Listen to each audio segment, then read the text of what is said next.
Hello, my name is Corey Barlog, director of God of War, and if you have not played God of War, spoilers abound. Go away. Come back after you finish playing, and then I'll give you a little insight on how we made the game. So here we are getting ready for the stranger fight, the big opening for the new God of War. I love the sequence that brings us in. You know, this thing was trying to kill us. lesson from Kratos, this idea that, yes, I'm terrible at controlling my anger, but I need you to do as I say, not as I do. I haven't been sick in a long time. There's this moment in Tree of Life where Brad Pitt is teaching his kids how to throw a punch, which kind of is born, this moment is born of that idea of something. So Kratos getting down on Atreus' level, Atreus being fairly disinterested in getting engaged further and further as Kratos continues to try to antagonize him. And this really is to illustrate how crap of a father he is in the beginning, right? Like, he is trying to give him a good lesson, but he's just really not that great at it.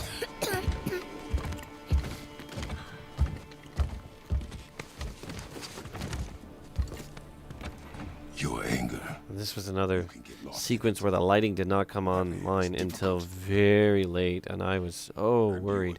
I knew that the lighting group was going to make something amazing, but it's really scary as you get into release year, only a few months off, and we're still waiting in the queue for the lighting on this, which is such an important sequence.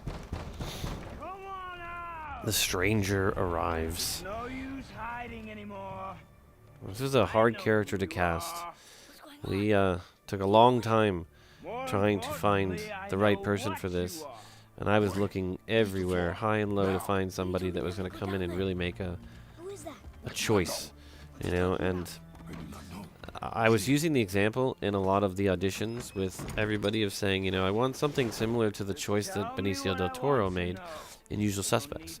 That he came in and he said, I'm going to play this character, you know, that nobody can understand what he's saying. He speaks really fast, his accent's super thick, and you know, he's got a little bit of a slowness to him, and then, you know, just everyone struggles with trying to understand him. But I didn't want them to mimic, you know, Benicio. I wanted them to come up with something interesting. And Jeremy, you know, I had a phone call with him early on, and he kind of just gave me a bunch of ideas of what he was thinking immediately, and I knew right away. I was like, this is it. This is the right guy. I can't believe he's taking my phone calls. He is an incredible, incredible human. And what he brought was so much beyond what was on the page. It pushed us to actually go back and rewrite a lot of times just because his performance was so good. We have a lot of people asking for close-ups of his tattoos, which I thought was kind of interesting. A lot of people want to get his tattoos, and I was like, oh, that's cool. I was thinking about actually getting one of his tattoos as well. So what I love about this whole setup is it's the classic sort of mistaken identity. That Kratos is right to believe that it's all about him. Right? Obviously, they found him, and, you know, how did they find him? But the reality is nobody that plays this ever suspects anything differently. They take in the history of what God of War was and assume bad guys showing up, all about Kratos. Goes to show you that there's always something below the surface. I warned you. Finally. I really wanted him to get knocked way back, like, so you could see the power of Kratos, really see him belt him back, but the distance he would have to travel in the no-cut camera was so long that we ended up really making it more shallow, because it was just unrealistic. That he'd be walking for like 5 minutes. My turn. I love the expression on people's faces when they see this for the first time, when they've been unspoiled relatively, to see Kratos get knocked over the house. Like, it's such a great, that's the surprise and delight of what this whole opening boss fight was about. You know, we talked about, oh, God of War, it's, you know, we have these huge opening moments to the fights. We have these gargantuan bosses at every game. We went bigger and bigger and bigger. We kind of got into this scale arms race with ourselves. And I said, we have to give ourselves permission on this one to not participate in the arms race anymore. We have to put a reset, you know, put a moratorium on it, and focus on circumventing the expectations of the player. That the opening level by this point, you're emotionally invested. You know, if we've done our job right, you're emotionally invested, so you kind of feel like you do want to make sure this guy doesn't get in the house, doesn't get to Atreus.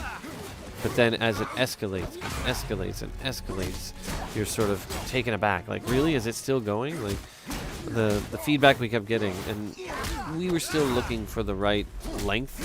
So this fight was probably 3 times as long, 2 or 3 times as long as it ended up in the final game. So many different stages that we had, and we just were picking, oh, that stage is not working anymore, we'll pull that out. And it's like figuring out the duration of time you spend in each of these stages. So the first stage, really kind of getting your feet wet, and then just having him toss you up in the air and end up on here. And when you got up here, there was the free control, so you would evade and you would punch him. But I was realizing, like, it's too early for that. We just need to get right to the point of, why are there 2 beds in there? Really started selling, like, okay, he kind of got mad, and then really lets it out. And people say, oh, there's no blood in this game. No, the blood happens when it's the most purposeful point for it to happen, because it feels far more, like, jarring. This fight, the blood that happens during this fight makes it feel so much more tactile, so much more real, and a bit more shocking. But if you had blood the whole time leading up to this, it would just be, I really didn't want the button prompt to ever come up here. I wanted people to have to sit there, and Kratos was just kind of leaning against the log. But we found that people would just sit there for quite a long time before experimenting with the button. So if you sat there for a little bit, we would actually have the button prompt come up. And all of this stuff initially was meant to be playable. So this is, this is what game development is. Lots of sacrifices.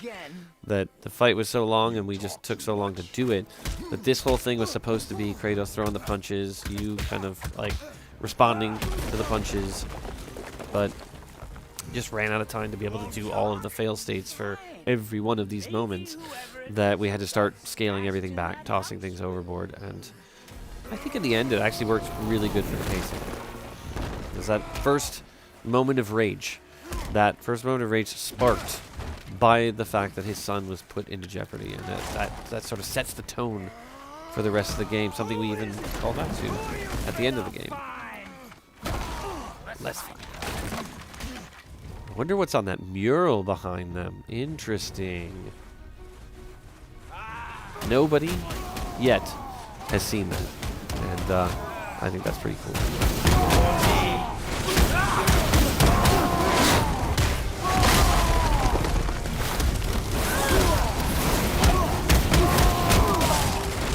This that sort of first empowering moment of being in rage and just absolutely obliterating the stranger. Feels very good, but then you kind of get that sense that you don't get it forever. It runs out, and now you have to really focus on blocking and evading. So this whole fight is not only the setup for the journey of the game and to kind of introduce this character, but also really to stress evasion and blocking, especially at the proper time, so you're getting almost the parry. Super important in this game, and that you cannot survive this fight if you are not getting out of the way, if you are not blocking when he gets close to you. So we never ever miss an opportunity to help people understand how they need to be playing the game. Every step of the way is to introduce or reinforce these core mechanics so that we can introduce something after that. Because it takes several hours to really get you written into everything that we were trying to do in the game. I love this laugh. This again was going to be multiple punches that you could control, but cursed scope. And again, just these bits of blood all over them, really selling the violent nature of the fight, and not something you've seen up to this point, so you really it becomes more of a shock. I was surprised. I watched a bunch of streams of people playing the game, and I was surprised at how many people were like, oh, I don't think he's dead. Oh, that didn't do it. If he wasn't hurt by those other things, he's fine. And they would kind of circle around the thing. So I wasn't as clever as I thought I was at that point. But eventually they were like, oh, I guess he was dead. And they all kind of, I think, got that sense of he's so tired, right? It's like he hasn't had a fight like this in a long time. You get the sense that he's older, and then he's kind of shaking off the cobwebs.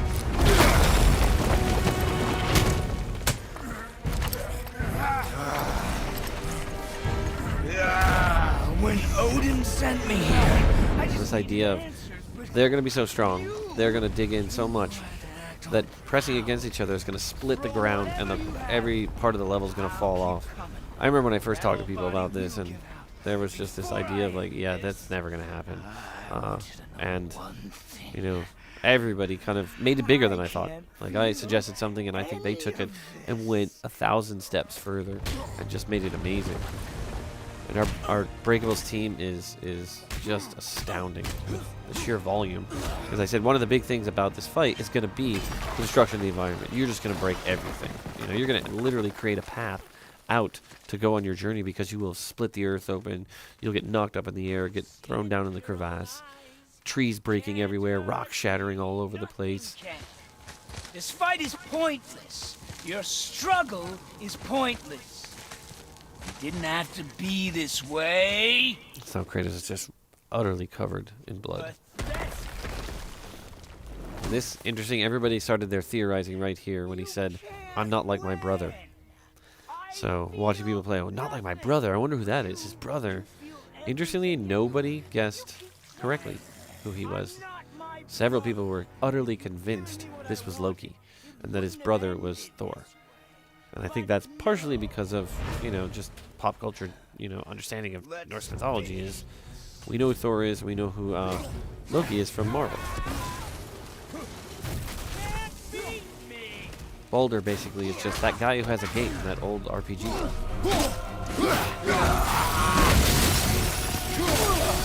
Playing this on the hardest difficulty is just punishing.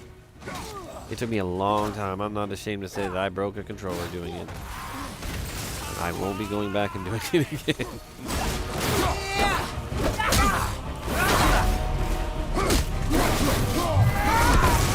I love how fast he moves. And even in this early phase, you can start to see that his tattoos are glowing. A little bit blue. This is the early setup for something that will happen much later in the game, when that becomes the indicator to the player of how they need to plan their strategy against it. The color of the tattoos actually being what is he invulnerable to. That snow technology is just amazing. This was shown to me really early on. Now, several years ago, they had a test in a flat gray plain where they showed this snow tech, and I just lost it. I was like, this is amazing. We have to do this. Where else can we do this? And I just started. I went like so many steps further than they were prepared for. I think they were just like, check it out. Look what we can do. They were like, whoa, whoa, whoa, whoa, whoa, whoa. I don't think we can put it everywhere in the game. This is we haven't even finished doing this yet. But I just kept pushing and pushing and pushing and saying, we just got to do this because it's amazing looking. This moment right here, when KRATOS does the double leg lock, pull the legs back like this, it's such a weird, like very real moment that just makes this ending to the fight feel even more just real, very tactile, and a little bit, it's just shocking, you know? I'd hope that you, of everyone I've faced, would finally. At one point, this L3-R3 interaction was going to be removed. It was Eric Williams who finally said, I'm done cutting all this stuff. No way. I will figure out how to make this happen. We've cut way too many interactive elements of this. And I was like, you are the greatest ever. Thank you. Because, you got to finish off the fight with some kind of specific interaction. And this idea of, look, he's so tired, right? This was really important to show that after that, it took everything out of him, right? And at one point in the script, you could hear Atreus kind of sobbing a little bit off in the distance, and that was the thing that brought him back to reality, and he kind of was following that sobbing. That would lure the player back to the house. But we found we just didn't need it, right? That we could put the player in this situation where he's just really injured, and then have this internal/external monologue, which helps you understand what's going on in his head. First time he says Faye's name. Faye, what do I do? Our son is not ready to carry your ashes to the top of the mountain.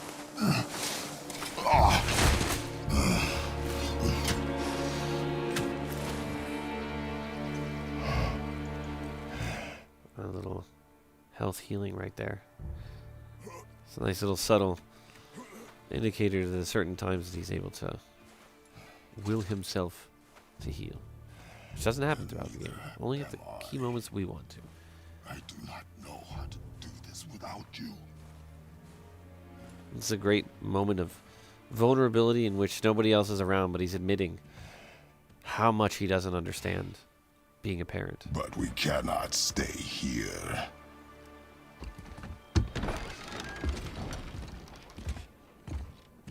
And what we shot there and what we shot here were separated by 2 years.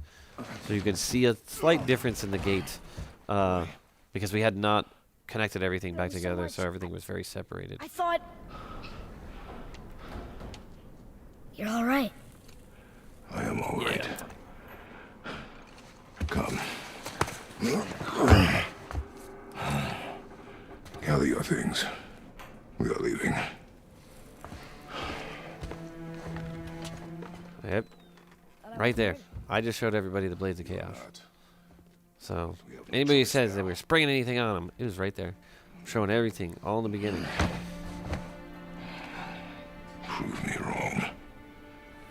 Yes, sir. Huh. He doesn't think he heard him. Kratos thought he was being very sly by saying prove me wrong to himself, but nope. I just love this moment of being able to end that fight, come out of the house, and you see your ultimate goal off in the distance through the trees. You see the mountain right away. Like there's just a seamless connection to everything. You just finished the fight, you come out, we let you know you finished sort of the prologue of all of this, but you see the mountain off in the distance, and that's the first thing that they talk about. And now, the thing we were so scared of, we're like, well, no one's going to know that they have to go through this path right here. They're not going to get that they have to do that, but everybody, it just felt natural. Even though when it was in gray sheet, it felt ridiculous.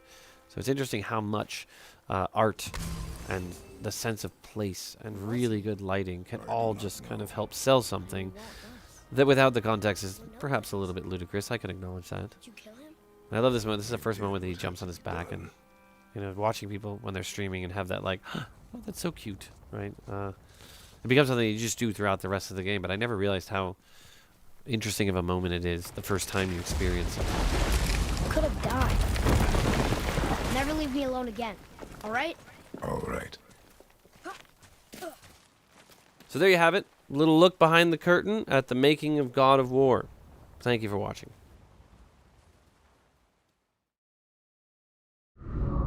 PlayStation